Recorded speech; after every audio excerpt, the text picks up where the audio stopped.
मंडळी, 68व्या महाराष्ट्र केसरी कुस्ती स्पर्धेला काल सुरुवात झालेली आहे. आपण बघतो मागे फॉर्च्युनर यावर्षीची पहिल्या क्रमांकाचं जे मानकरी असेल त्याच्यासाठी ते पहिलं बक्षीस आहे. म्हणजे आपल्याला दरवर्षी जाणवते किंवा बघतोय आपण कशी प्रोग्रेस होत गेलेली आहे. दरवर्षी काहीतरी नवीन द्यायचा प्रयत्न केला जातोय आणि ह्या वर्षीचं जे आहे मैदान जे होते आपले हे महाराष्ट्र केसरीचं जे काय 68वं अधिवेशन जे होतं आहे ते आधीच्या अधिवेशनांपेक्षाही खूप मोठ्या प्रमाणामध्ये मोठ्या प्रकारे आयोजित केलं गेलेलं आहे.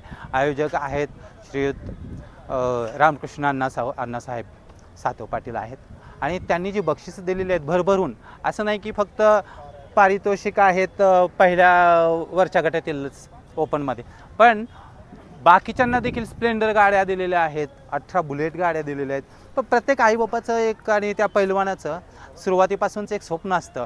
ज्यावेळेस तो पैलवानकी करायची हे ठरवून जेव्हा त्याचे आईवडील त्या मुलाला एखाद्या तालमीत प्रवेश घेतात त्याच वेळेस त्यांचं स्वप्न ठरलेलं असतं की आपला मुलगा एक महाराष्ट्र केसरी व्हावा, हिंद केसरी व्हावा.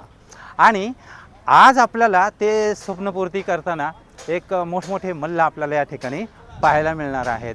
आणि प्रत्येकाचं जे स्वप्न आहे ते अशा प्रकारे आपले श्रीयुत रामकृष्ण अण्णा सातव पाटील जे आहेत ते अशा प्रकारे पूर्ण करतायत. बघा, सगळ्यांना अगदी भरभरून दिलेलं आहे, सगळ्यांना भरभरून मनसोक्त द्यायचा प्रयत्न त्यांनी केलेला आहे. भव्य दिव्य असं ह्या वर्षीचे 68वे महाराष्ट्र केसरी वाघोली या ठिकाणी आयोजित केलेली आहे. मंडळी, थोड्याच वेळात आजच्या दुसऱ्या दिवसाचं संध्याकाळचं सेशन सुरू होईल आणि आज आपल्याला बघायला मिळतील पैलवान महेंद्र गायकवाड, पैलवान सिकंदर शेख आहे, पैलवान प्रकाश बनकर आहे, पैलवान बाळू बुडके यांची कुस्ती आहे, पैलवान त्यांच्याबरोबर की आहे ते पैलवान माऊली जमदाडे आहे. तर ह्या उत्कृष्ट आजच्या दुसऱ्या दिवशीच्या आपल्याला सेशनमध्ये दिसतील.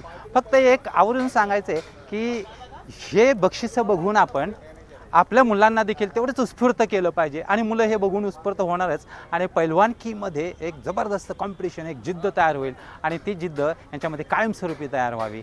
आणि अशा प्रकारचं मैदान ह्या वर्षी 2026मध्ये जर का 68व्या महाराष्ट्र केसरीसाठी आयोजित केलं गेलेलं असेल तर पुढच्या वर्षी जे काही 69वी होईल त्यामध्ये आपल्याला बघायचं आहे की कॉम्पिटिशनमध्ये कोण असेल आणि याच्यापेक्षाही काय मोठ्या प्रमाणात किंवा पुढच्या स्टेप्स काय असतील, बक्षीस काय असेल त्याची उत्सुकता आत्ताच आपण लावून ठेवलेली बरी आहे. बघूया आपण यावर्षीचा महाराष्ट्र केसरी आणि फॉर्च्युनरचा मानकरी कोण होणार आहे बघूया.